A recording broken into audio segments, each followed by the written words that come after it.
Beneath the surface of the world's oceans, there lurks a legendary monster, Carcharodon calcareus, the great white shark.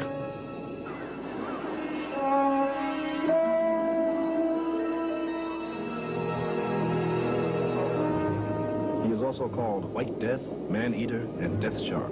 Names well earned, for the great white is the most dangerous creature in the sea. He has killed more people than any other shark, and attacks with a powerful savagery unmatched in the animal kingdom. He has no fear and no natural enemies.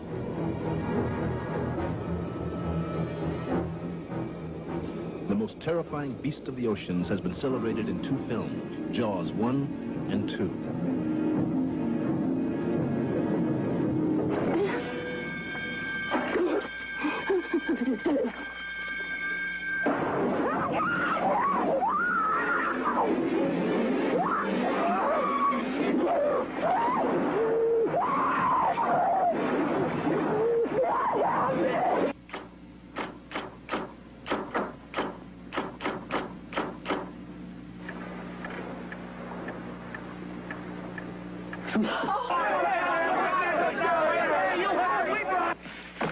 You know, people don't even know how old sharks are.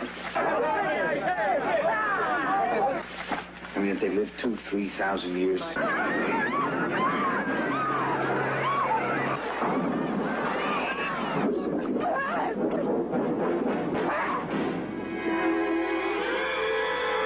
Alex Kidler is the kid who was missing in the video. His mother says...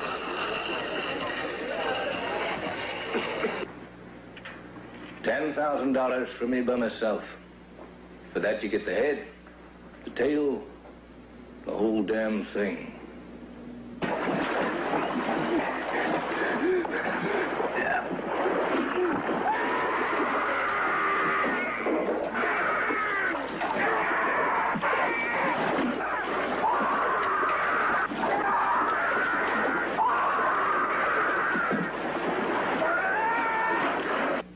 Sorry, I just don't see it. Neither do I. It's nothing. But that's a shark. And I know what a shark looks like because I've seen one up close. And you better do something about this one because I don't intend to go through that hell again.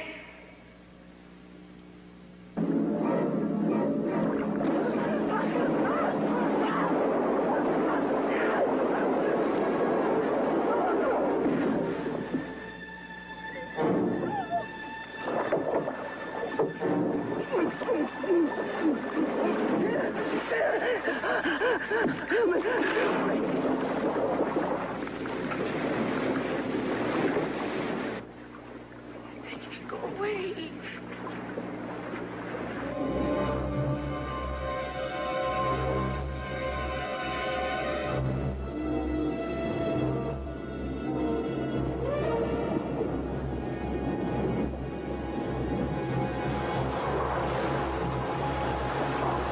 The great white, immortalized in film, may actually be immortal in its own existence, and now lives on in Jaws 3D.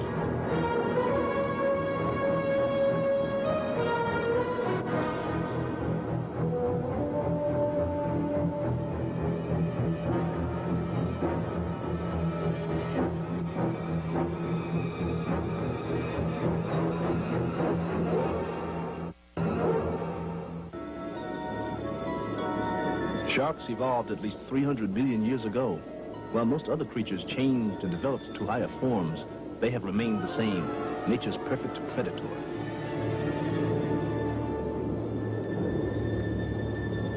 And yet sharks remain one of the ocean's great mysteries. Their highly developed sensory organs can detect prey at great distances, yet they have a primitive brain and lack even a simple skeleton. A shark's body consists mainly of soft cartilage, and without bones, it is impossible to accurately determine their age or longevity. From the research vessel Shark Hunter in the South Pacific, scientist Walter Stark conducted his own investigation into this phenomenon.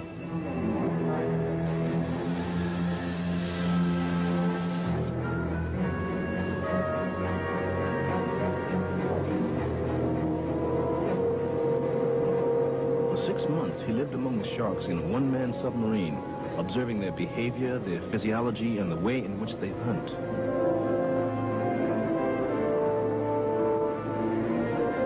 In his diary, he recorded an amazing possibility. Stark theorized that this creature, which existed long before the dinosaurs, was perhaps capable of living into eternity.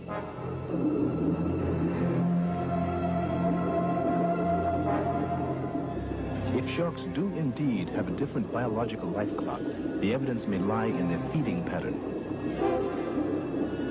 They continue to grow throughout their lifetime in direct proportion to their food intake.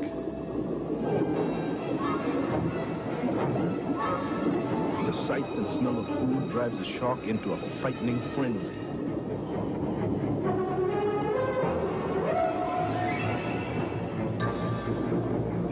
Cameramen who subject themselves to this savagery must be well armed against the constant threat of attack.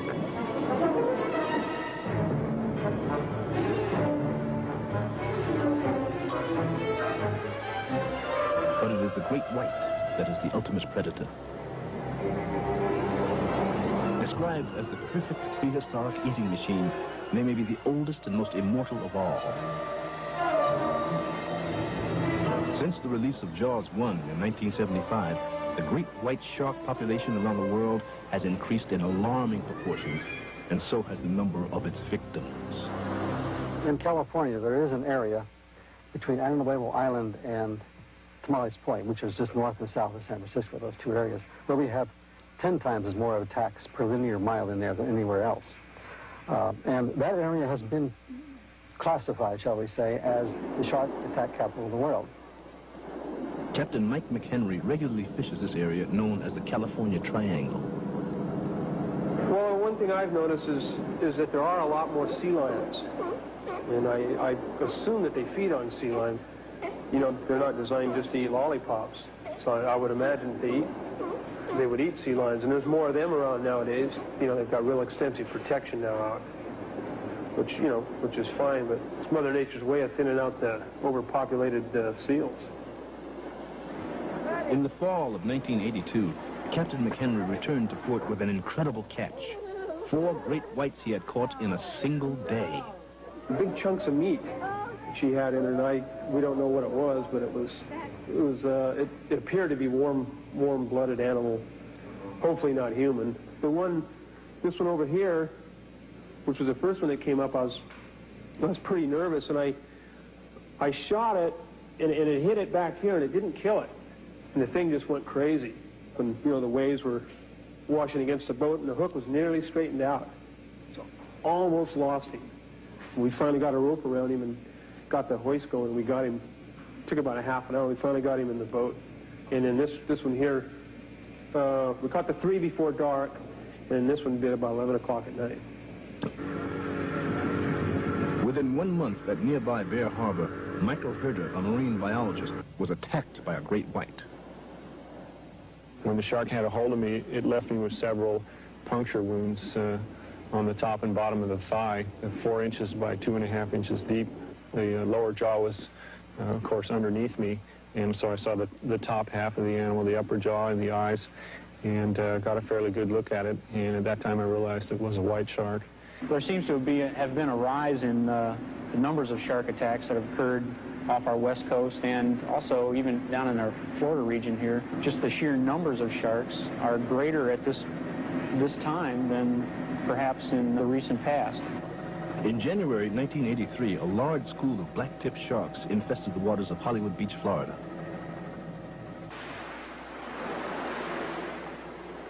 In order to prevent any casualties, beaches were closed and lifeguards ordered all swimmers out of the water.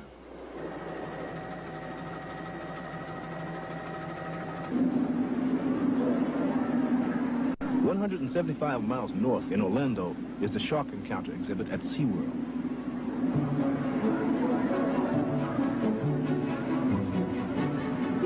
In this environment, sharks are observed and studied firsthand by SeaWorld experts. Their research became the inspiration for the movie Jaws 3D. And SeaWorld, an aquatic amusement park and laboratory, proved to be the perfect setting for the film.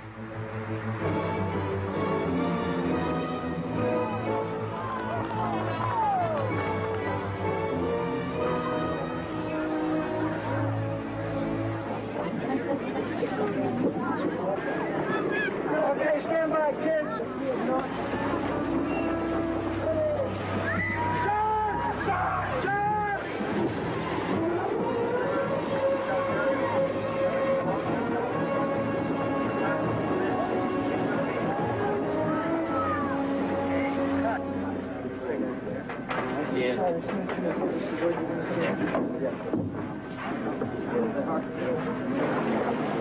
film stars Dennis Quaid, Bess Armstrong, myself, Louis Gossett Jr., and Simon Corkindale. Directed by Joe Alves, the production designer of the original Jaws shark. Producer Rupert Hitzig. The thing that separates Jaws 3D from the other two Jaws is it takes place as a kind of an underwater fantasy. But everything that we based our story on is predicated on a great deal of research. The biology that they've used in constructing these sharks has been very good. Just the physical proportions of the sharks, the way the sharks move, all of that sort of thing is very realistic, and it's not something that you could come up with very easily just out of your imagination. So somebody's done their homework on a lot of this. The jaws that actually protrude from the mouth as the shark takes a bite, something that actually exists, and they work, and it's fantastic. The eyes roll back in the head as the shark bites to protect the eyes from the impact that the shark typically has when it takes massive chunks out of whatever it might be, a whale or whatever. All of that is there, and the rippling effect of the skin as the impact of the shark hits, it kind of ripples back down along the body. The thrashing and the head shaking, it's all very realistic, and it's very impressive. Sharks go for anything that's close. As I said, most of the bites that we see are non-fatal, and they go for extremities, but they can go for any part of the body. All right, now you see what's going to happen to the air. For absolute realism, special makeup was created from pig intestines by makeup designer Catherine Beer and Dr. Kessler for the attack sequences. It just saved the heart. That heart looks good, like cut up too. I'll give you 2 sets. And I'll keep the liver, and we'll cut the liver together later. Catherine is preparing a leg wound for today's filming, a process that is an art unto itself. Katie just told me today this is what a shark does to see if it's edible object. It cuts the victim to see if it bleeds and then comes back and kills him. And that's why it's a crisscross pattern. Leah Thompson co-stars as a water-skiing aquamaid in her first major motion picture role. Kelly! Kelly!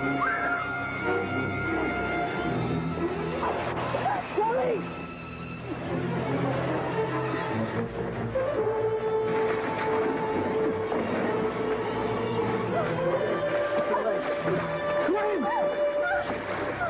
Swim, kid, swim! Get back! Hurry!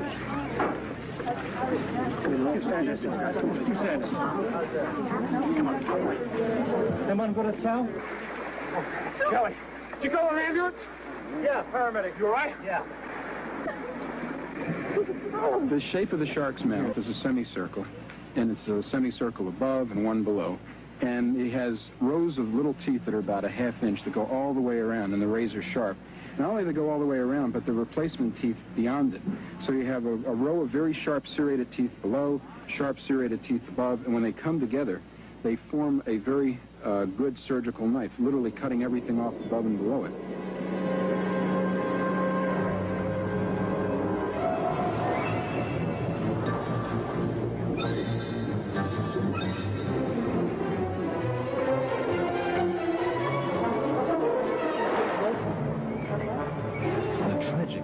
Australian diver Henri Bourse graphically illustrates the horror of the great white. This film was actually shot by fellow divers at the time.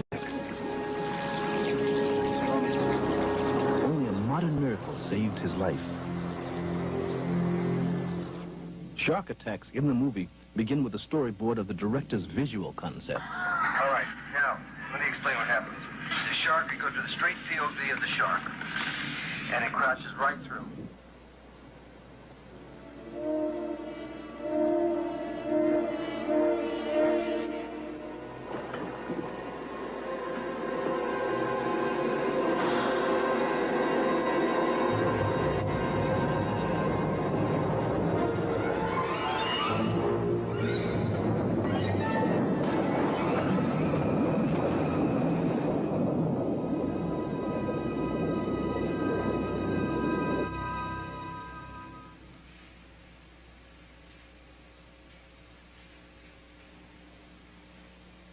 went through my slides and looked at people who've been underwater for a couple days, looked at the coloring and the skin tones, looked at how the face blows up and the eyes blow up, and how the intestines would look if it was in the water for several days. What's going to happen is these intestines here, as you're in the water for several days, the microorganisms in the intestine begin to produce air and other gaseous compounds, and the body begins to bloat.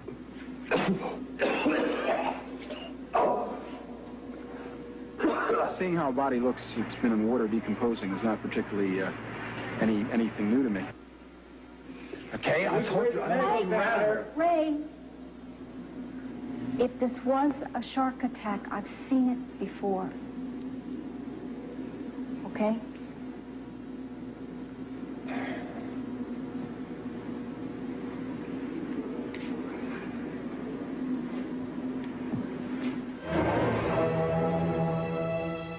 This is extremely realistic. It's gory, but it's a real effect. This is something that happens to a body. There's no way to get around it, and it's going to work out real nice.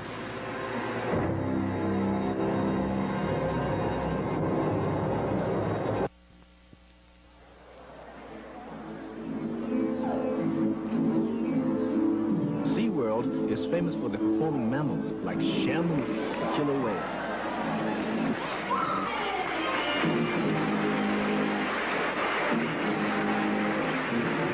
Highly intelligent creatures are capable of performing a wide variety of exciting and complex behaviors.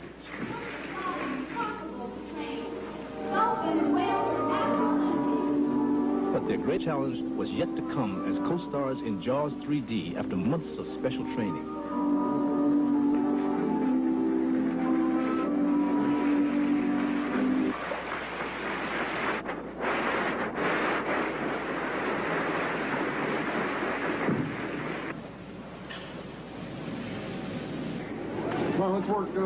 Let's separate Kai.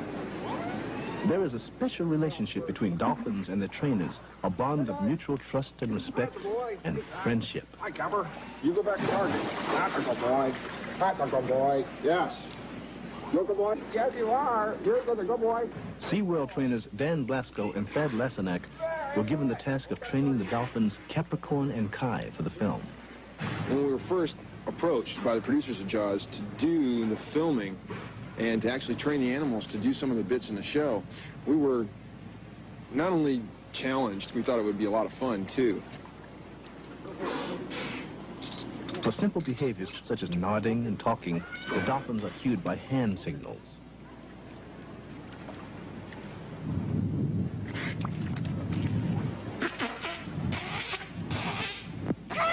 We have a whole list of dolphin behaviors that we sat down with the directors and the producers and have gone over.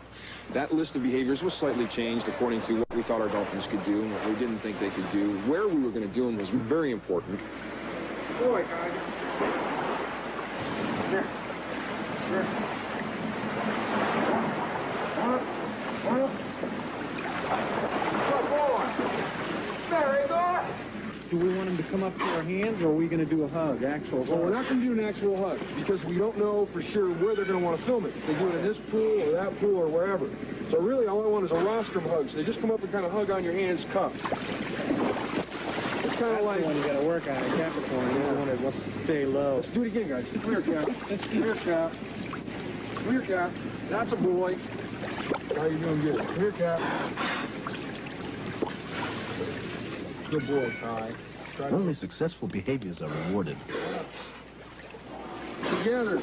All the way up. Big one. Smiles. This is the double hug. And all we did was get the two dolphins to come on up and hug Bess. And in this particular part of the movie, it's right after they saved her. So it's a real close moment between the dolphins and Bess. And it's really kind of cute, because then we'll go right into these. Yeah. Is that right? Yeah. You guys did a good job. Finally, these aquatic actors will be put to the test. Director Joe Alves plans the action and camera angles, while Dan rehearses the dolphin. 4 apples, take 4, marker.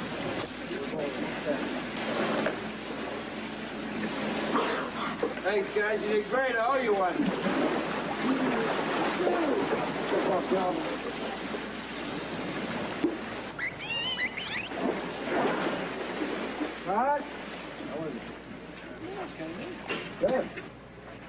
behavior to be trained calls for Capricorn and Kai to leap out of the water on Bess Armstrong's command.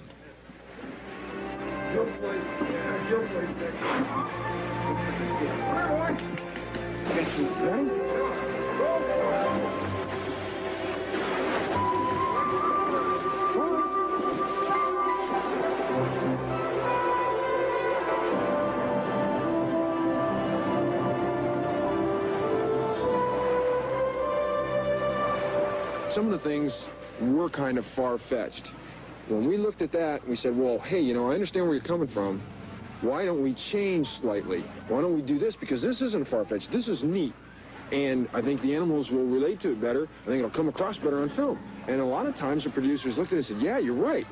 We have dolphins swimming through things that they normally wouldn't do. Those behaviors are being trained now. We have behaviors that were normally done on the surface that we switched and were done and given cues underwater.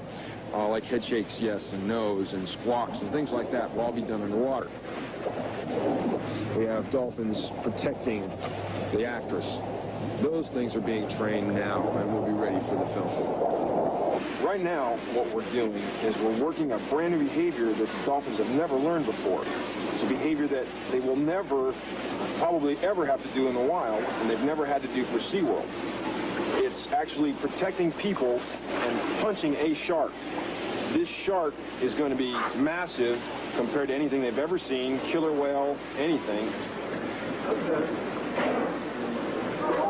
Very good. Now let's do it again. When we start to approximate a behavior like that, actually having a dolphin come in and hit a shark, we have to take very small steps. One of the steps you're seeing now is actually a target that the dolphin is trained to come in and push on continuously. Good. Good boy. Good. Good. That's the way to do it. That's the way to do it, isn't it? Yeah, that's the way to do it, isn't it? Remember this, isn't it? Yeah. Okay, we'll do it again. When we start telling them that they're doing it correctly with this float target, we'll start adding size to the target, color. We'll start building on this float target to actually become a shark. You're doing great. Yeah, you're doing real good.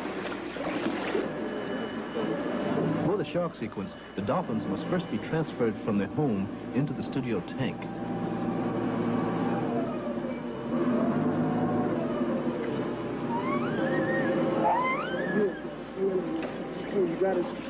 The move is a difficult one and is carefully supervised by the trainers and veterinarian staff.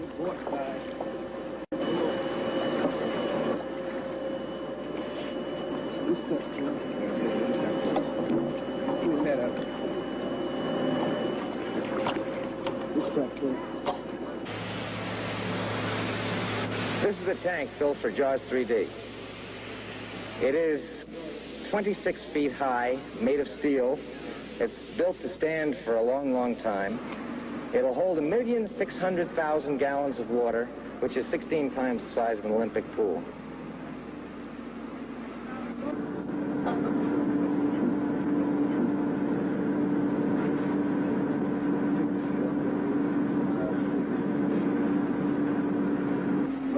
Now, Debbie. Director Joe Alves will control the action from an observation porch below. It hasn't given us any trouble before, so it's got its rights. We have a dummy fin and gills in the pool where we were working them at, in the regular pool. And first time Kai saw it, he swam up to it and, you know, clapped his jaws at it, like as if to say, what is this thing, you know, and get out of here. He was trying to act tough with it, you know. He's funny. We were just saying, I hope he goes out down there and does that to this one this time. Daddy? It could be demoted to do it. Does Dan Blast go in the water? Yeah. I'm trying to get the small cap. He won't come over to me. All right. The dolphins are uneasy, sensing their impending encounter with the great white. Ready to go? Yeah? Good boy, yeah. Okay, Dad, we've got him. Okay. Anytime, Rob. Okay, we're going to send them now. We're rolling. That's good. Yeah, that's good. Yeah, that's sweet.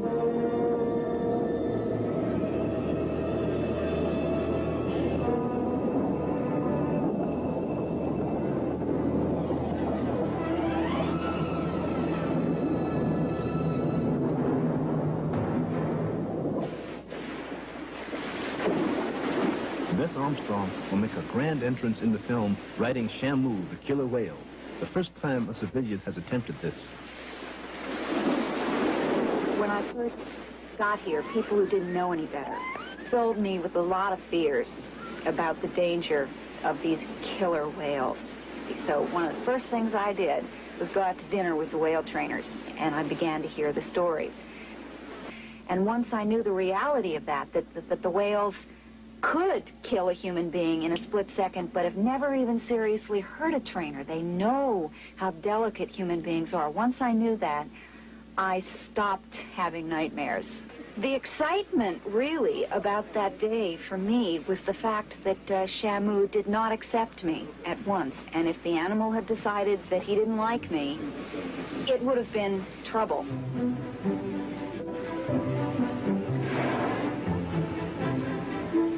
Danny, the trainer who played my assistant in the film, got in with me. We mounted Shamu together, and we decided to take several circuits around the pool together first.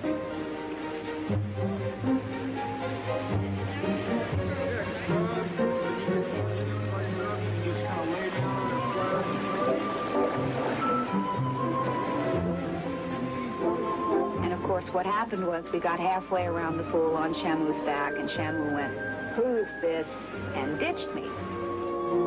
And therefore, I got to take part in a training session.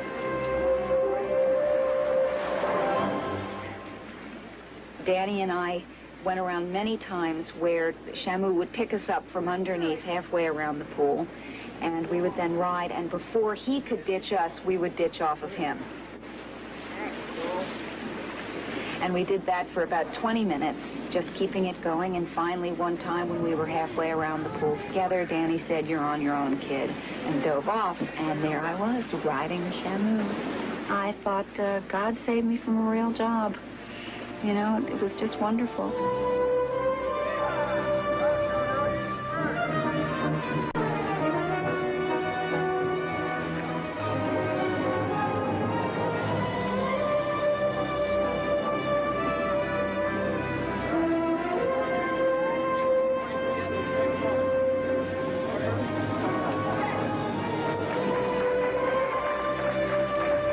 After that, I just spent every free minute that I had of every day over there with the animals. Can-Do, my little boy whale, has already grown up so much that when I went back yesterday to say hi to him, he's a different whale. They figure that when he stops growing, he's going to be 25 feet long and 18,000 pounds. And that's sort of sad for me to realize that this little friend I've made will probably be such a different animal the next time I see him, that he won't recognize me and I probably won't recognize him.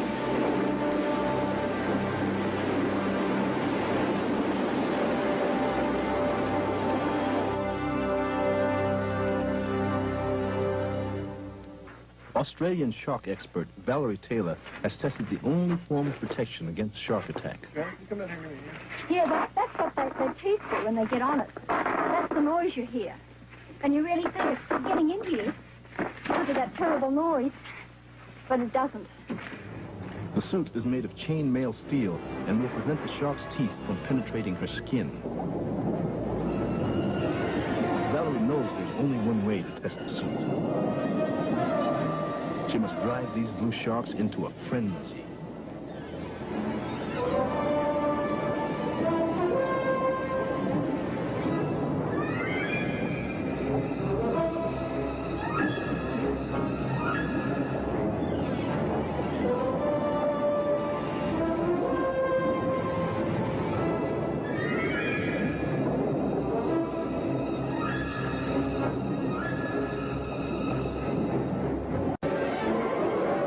Tears the steel glove from her hand and swallows it whole.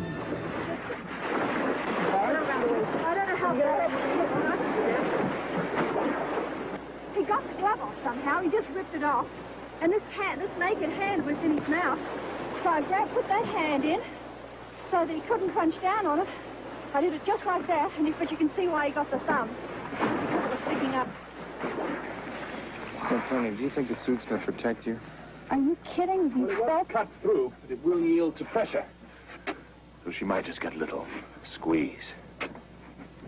Oh, that's great news. I'm wearing the Valerie Taylor chain mail wetsuit tonight. It isn't quite Vegas enough. Not quite Vegas? No. It's that tiny little link stuff like 20s evening bags were made out of, except this is made out of steel. And as I understand it, there are only two of these suits in the world. One is Valerie's and one is this one that was made for Jaws. Not in this scene. As a matter of fact, I suppose I could still even be vaguely... I would just leave it like that. What do you think? Joan of Arc.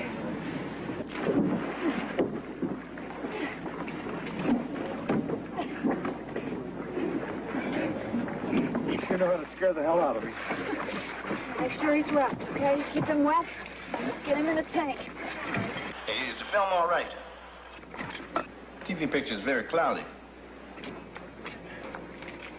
Calvin, Catherine is okay.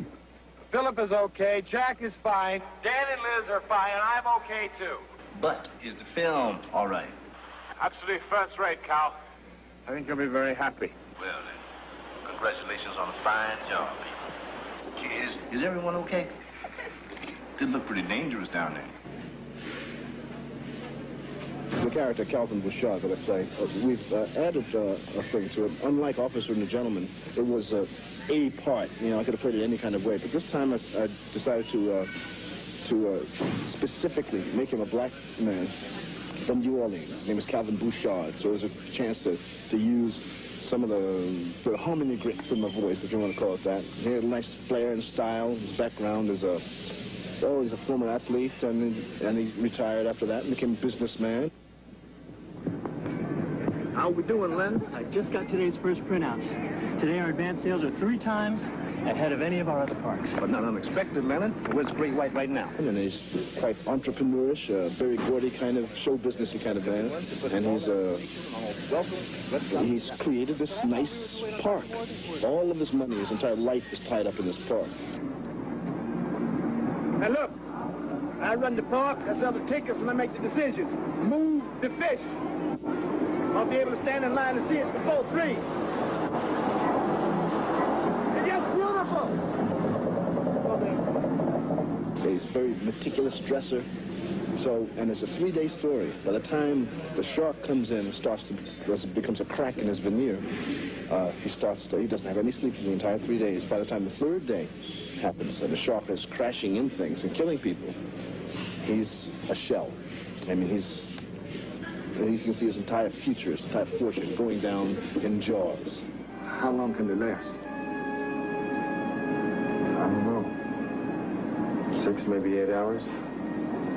They'll panic and use up all their oxygen.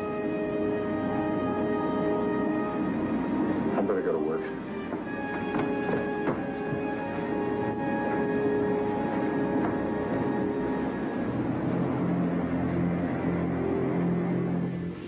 So there's a big difference from beginning to end. I like that. That's what an actor wants, a change, a transition.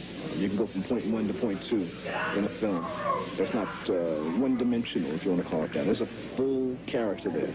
So it's a pleasure to work like that. It's a challenge. Did you check the filtration pipe? No, Calvin, the current's too strong going the other way. And we got 1 million gallons of fresh seawater flowing into the lagoon every hour. That man's irresponsible. And when it turns up, fine. Now, hold it, come on. He's a good man. He just messes up every once in a while. I'm gonna hold you responsible.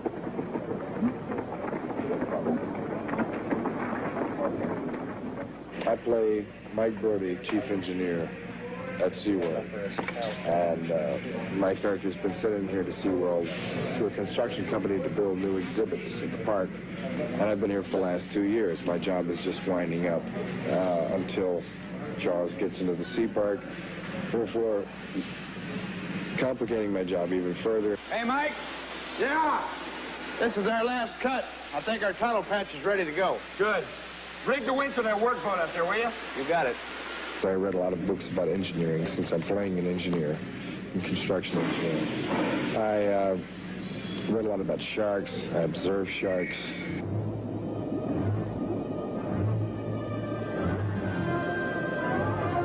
Damn.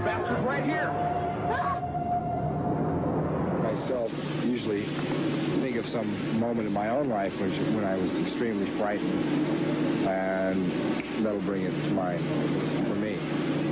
Like there was a moment in my life I was back on the back of a galloping horse that was running away with me when I was a child, or even you can even use the feeling of cold water hitting you right in the face unexpectedly.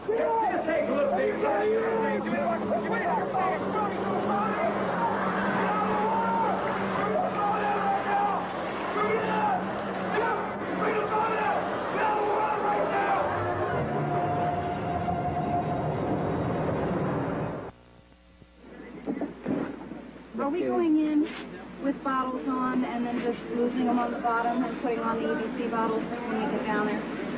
Obviously, one of the things that they wanted us here early for was scuba training, because Dennis and I had not been scuba divers before this. Luckily, we're both very strong swimmers. Why do I always hear a hissing noise when I'm attached with this equipment? You're hearing it all. It's hissing in the tank now from the pump. Oh, so that's what it is? It's Okay. driving me absolutely crazy. Okay, I thought it was my equipment. I thought it was mine, too. So. Well, I've made all the excuses I could possibly make. You had your What else potty can I break. say about talking? Yeah, you already went to the bathroom. Think about the Afghan We situation. spent an awful lot of time learning all the specifics, and at the time, I think both of us were a little bit impatient with it. Like, yeah, we've got that. Come on, let's move on. Let's do something else. Now that we're actually shooting underwater, I understand why it's so necessary for them to drum those things into your head, because we've had several incidences where we've had to buddy breathe, or in one instance when my bottle was not turned on. Oh, did I splash you first? Nice try. Have them buddy breathe. Just lift up with their other masks on and their small air tanks.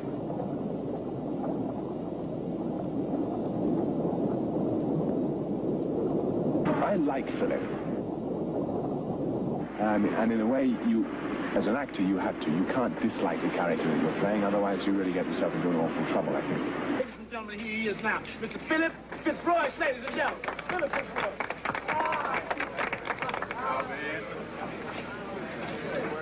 I like him, he's flamboyant.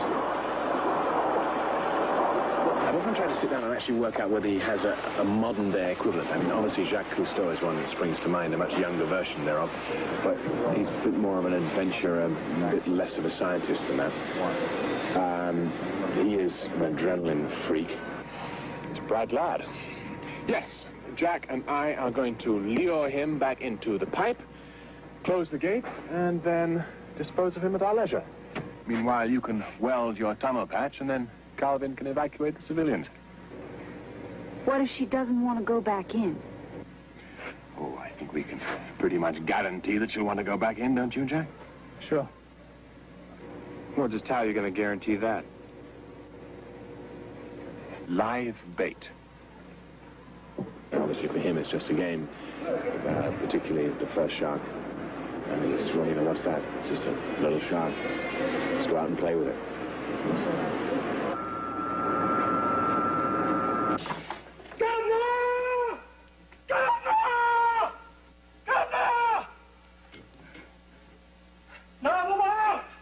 You don't understand. This is it. I don't. He never came up.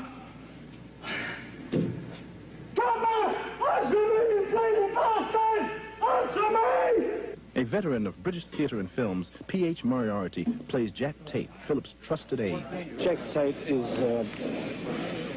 he's a guy who's adventurous and very loyal to his friends, and Jack would die for you, providing you're all good friends.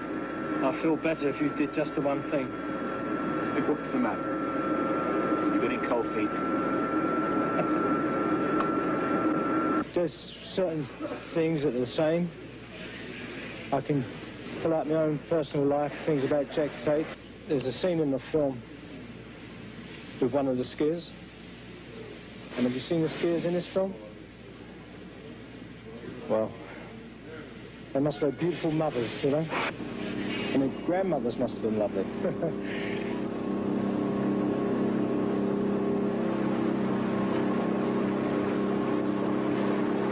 Just even getting a tan was a big production for me, because I'm from Minnesota, and I never swam in the ocean before for any kind of length of time, never deep at all, maybe up to my waist.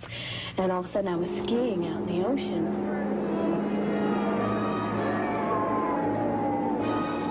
It was great because I was thrown into with real professionals, which is the best way to learn.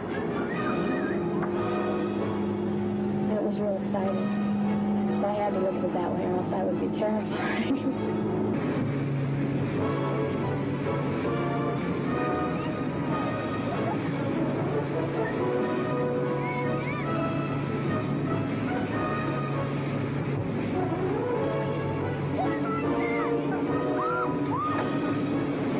When the pyramid broke, we were out there, you know, a mile out to sea, no pickup boat, just swimming around. And I had never done anything like that, and all of a sudden I just had to do it. And so it's been fun. It actually is fun to work with the shark and to work with all the kind of effects. You know, even the 3D was fun. It's fun to look at. It's real fun. It adds a whole different dimension. This third Jaws epic was filmed entirely in 3D, which will bring the action right out into the audience as if it were close enough to touch, and with a depth that can stretch to infinity.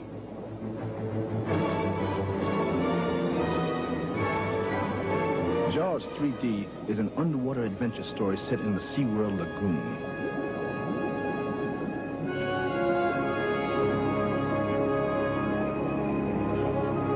Photography captures the full dimension and excitement of this undersea world.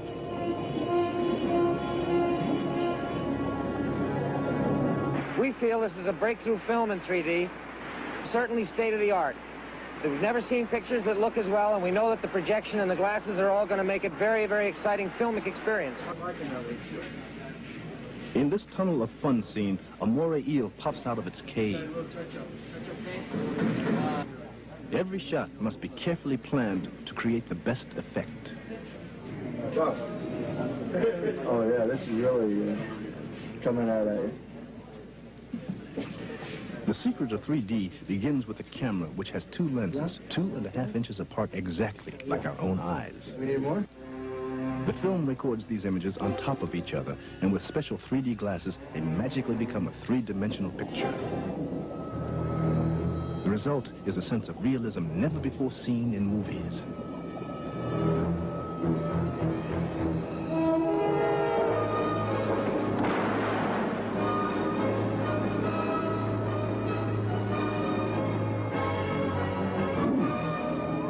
When Jaws, the great white shark, attacks, he will appear to swim right through the screen, out into the theater, and attack the audience himself.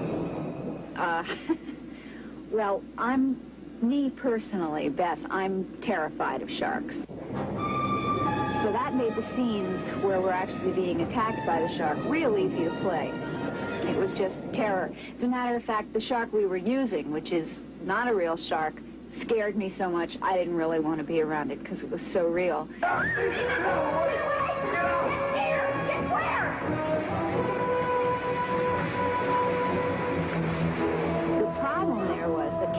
Morgan, the character I'm playing, is a biologist who believes that sharks are people too, so to speak.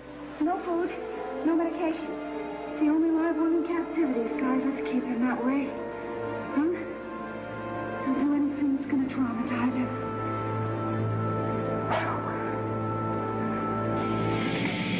Well, I can't say I actually love sharks. When I first came here, one of the first things I did was I went into the shark encounter, watched them swimming around in the tank, and they did look pretty ugly and ferocious. If he was on land with a lion, at least you could run. I'm not going to let him win. He don't like soul food anyway.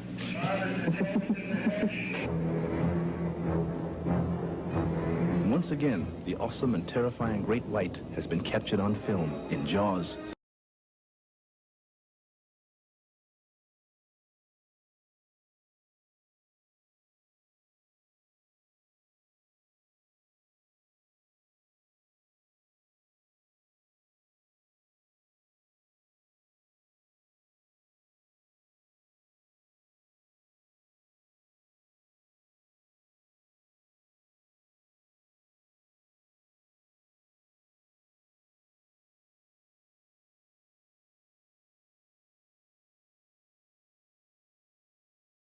oceans long after mankind has disappeared from the earth. Perhaps a jealous guardian of the answers to many medical and scientific questions. Perhaps the secret of its immortality.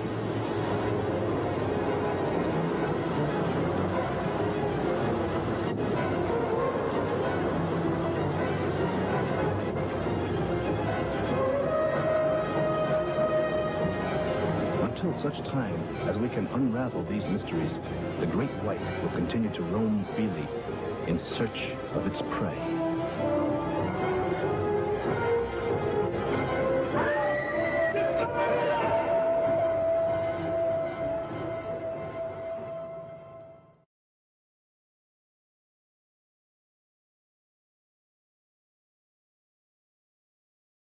Guys, thanks so much for watching.